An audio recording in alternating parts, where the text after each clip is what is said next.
हम मौजूद हैं क्लब फॉरगन प्रेस क्लब में और आपको बता दें कि आज यहाँ पर एक प्रेस वार्ता की गई है और प्रेस वार्ता का जो विषय है वो संपूर्ण भारत ही नहीं विश्व में फैल रहा जिहाद, जिसके संबंध में डासना के महाराज ने ये प्रेस वार्ता की है और इसी विषय को लेकर सर्व धर्म का एक बड़ा सम्मेलन हमारे देश में होने वाला है जो 20 और 21 फरवरी को होगा। इसी संबंध में हमने महाराज जी से चर्चा करते हैं कि क्या था आज का उद्देश्य और कितनी चिंतित है हमारे जो सर्व धर्म गुरु हैं इस जिहाद के मैटर को लेकर। उनसे चर्चा करते हैं, शॉर्टकट में बात करते हैं। जी महाराज जी, बड़ा कार्यक्रम कर रहे हैं जिहाद पर, आपने बहुत बड़ा सोच रखी है, आपकी दूरदर्शी सोच चाहिए कि देश में ये जहर की तरह फैल रहा है, तो क्या आगे आपकी तैयारियां हैं इससे निपटने के लिए? देखिए गीता जी, सबसे बड़ी बात तो ये है कि मैं सारी दुनिया को ये बताना चाहता हूँ कि जिहाद केवल हिंदुओं की समस्या नहीं है, ये दुनिया में जितने भी लोग गैर मुस्लिम हैं उनकी सबकी समस्या है।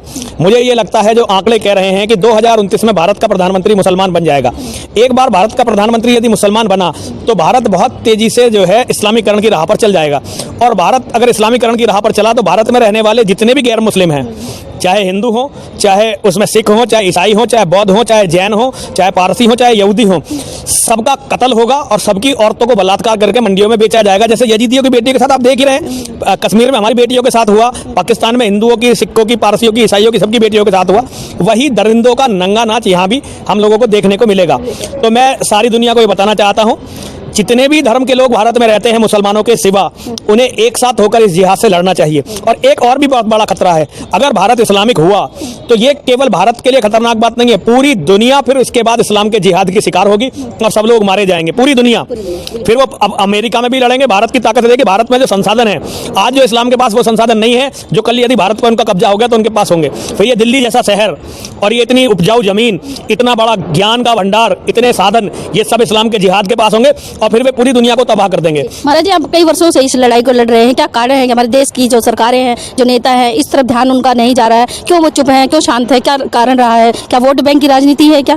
देखिए, वोट बैंक की राजनीति तो नहीं लगती, क्योंकि वर्तमान में जो जितने भी अब सत्ताधीश हैं बीजेपी वाले, उन्हें तो कोई मुसलमान वोट नहीं देता, तो ये वोट बैंक की राजनीति नहीं है। लेकिन भय है उनके अंदर, मुसलमानों का भय, इस्लाम के जिहादियों का भय। वो इस्लाम के जिहादियों के खिलाफ बोलना नहीं चाहते, इस्लाम के जिहादियों के खिलाफ कुछ कहना नहीं चाहते, क्योंकि दुनिया जानती है कि इस्लाम के जिहादियों के खिलाफ बोलने वालों की सजा केवल मौत है। वो पूरी दुनिया में किसी को भी मार सकते हैं। तो हमें यह समझना पड़ेगा कि इस्लाम के जिहादी क्या चाहते हैं, और नेताओं से कोई उम्मीद न रखते हुए अब हर व्यक्ति को अपने परिवार की रक्षा के लिए, अपने बच्चों की रक्षा के लिए, अपने अस्तित्व की रक्षा के लिए खड़ा होना होगा। जी, किसका बड़ा कार्यक्रम हो रहा है, कहाँ से लोग हमारे? देखिए, हमने पूरे भारत से लोगों को बुलाया है। कर्नल TPS त्यागी जी जो वीर चक्र विजेता हैं वो इसके संयोजक हैं, और हमने पूरे भारतवर्ष से हर धर्म के लोगों को बुलाया है। अब देखिए कितने आएंगे कितने नहीं आएंगे, ये तो भविष्य के गर्त में है, लेकिन हमारा निमंत्रण सबको गया। आज आपने बड़ी प्रेस वार्ता की है, क्या विषय है प्रेस वार्ता का, थोड़ा सा बताइए हमें। प्रेस वार्ता का विषय ये है मैम कि हिंदुस्तान के अंदर बढ़ती हुई मुसलमान जनसंख्या के कारण ऐसा अनुमान लगाया जा सकता है कि 2029 में यहाँ का प्रधानमंत्री मुस्लिम हो, और अगर ऐसा हुआ तो फिर इस कंट्री का इस्लामिक कंट्री होना भी करीब करीब तय हो जाएगा। और अगर ऐसा हुआ तो फिर यहाँ के हिंदू, सिख, ईसाई, जैन, बौद्ध, उन्हीं के लिए खतरा नहीं है, क्योंकि हिंदुस्तान की आबादी करीब 135 करोड़ है। लिहाजा एक इस्लामिक इंडिया पूरी दुनिया के लिए बहुत बड़ा खतरा हो जाएगा। अगर इंटेलिजेंटली आप आने वाले खतरे को नहीं भांप सकते तो फिर आपको बुद्धिमान नहीं कहा जाता। हम एक फौजी ऑफिसर हैं, वीर चक्र प्राप्त हैं, हमने जान की बाजी लगाई, हमने देश के लिए लगाई। अब हम देश को टूटते हुए या इस्लामिक होते हुए नहीं देख सकते।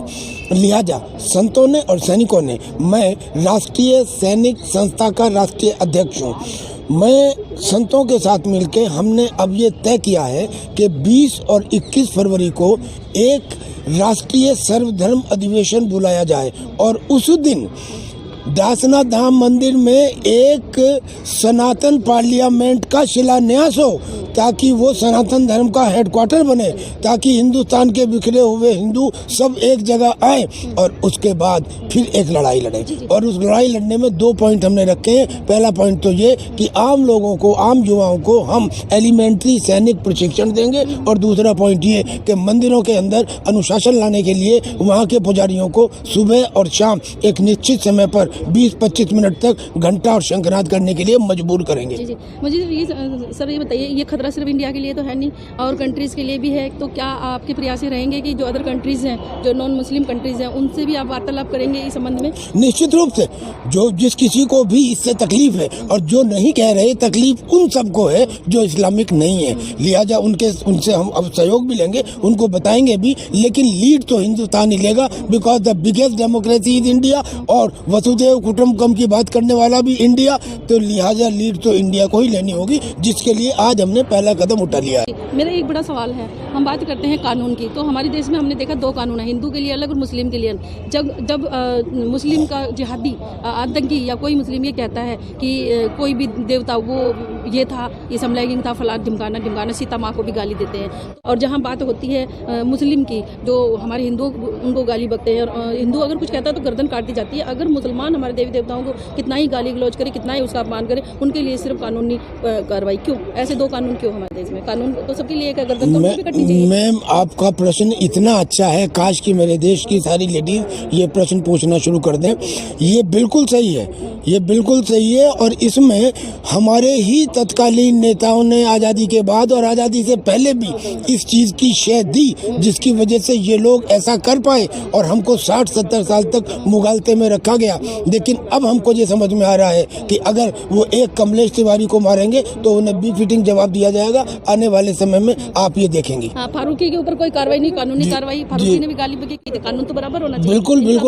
बिल्कुल सबके हैं, सभी आस्था के प्रतीक है। बिल्कुल सही। हमारा भी ये कहना है कि ये इनकी कुरान में से ये जो काफी शब्द है ये हटाया जाए, और हम भी अब इस बात को बिल्कुल एक्सेप्ट नहीं करेंगे। और जागरूकता प्रारंभ हो चुकी है, आप देखेंगी कि अब ये जो एक तांडव पिक्चर आने वाली थी, हमारी तरफ से आक्रोश आया तो वो रुकी, अब आगे भी रुकेगी। दरअसल में समय लगता है। हमारे पुरखों ने हमको कभी कभी शर्म आती है ये कहते हुए कि उन्होंने हमसे ये तो कहा कि देखो, अतिथि सत्कार, सहनशीलता, ये सब करुणा, दया, क्षमा अच्छी बातें हैं, परिवार के लिए हैं, लेकिन जब देश और धर्म की सुरक्षा का सवाल हो तो 0 टॉलरेंस होनी चाहिए। उसमें किसी तरह की कोई करुणा, क्षमा, अतिथि सत्कार नहीं होना चाहिए। ये वाली बात नहीं बताई। ये बात बताई होती तो आज ये स्थिति नहीं होती। लेकिन हम बताएंगे, हम एक फौजी ऑफिसर हैं, हमने आज से ये तय किया है कि हम अपने बेरोजगार युवकों को और अदर युवकों को ट्रेन भी करेंगे, मंदिरों में अनुशासन भी लाएंगे, और आज तक की जो चीजें चलती आई हैं उनके ऊपर अब पंक्चुएशन करना जरूरी है, फुल स्टॉप लगना जरूरी है। जितने भी मुस्लिम संगठन हैं, चाहे कोई भी हो, सभी तो इस तरह की सोच वाले नहीं है।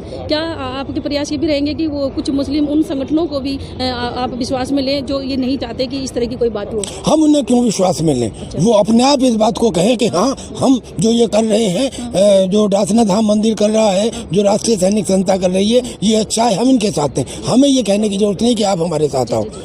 जी हाँ, क्योंकि सबसे बड़ा एक सवाल ये होता है कि कल को कोई भी बात हो जाए कि कुरान खतरे में है, इस्लाम खतरे में है, तब संगठन अच्छा हो या खराब हो, सारे इकट्ठे हो जाते हैं। अब ये एक सबसे बड़ी बात है जिसके लिए पहला कानून तो ये जरूरी है।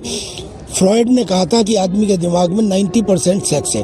अब वो मुस्लिमों के अंदर आप 4 शादी कर सकते हैं। ज़्यादातर लोग धर्म परिवर्तन किसी और वजह से इस्लाम से प्रेरित होकर नहीं करते, उसकी वजह से करते हैं कि मैं 4 शादी कर सकता हूँ। लिहाजा हिंदुस्तान में रहने वाले लोगों के लिए यूनिफॉर्म सिविल कोड होना चाहिए। इन्होंने एक पूरे षड्यंत्र के तहत हिंदू कोड बिल तो बना दिया उस जमाने में, उनके किए हुए पापों को धोना पड़ रहा है हमें। अगर उस समय उन्होंने ख्याल कर लिया होता तो ये सिचुएशन ना आती।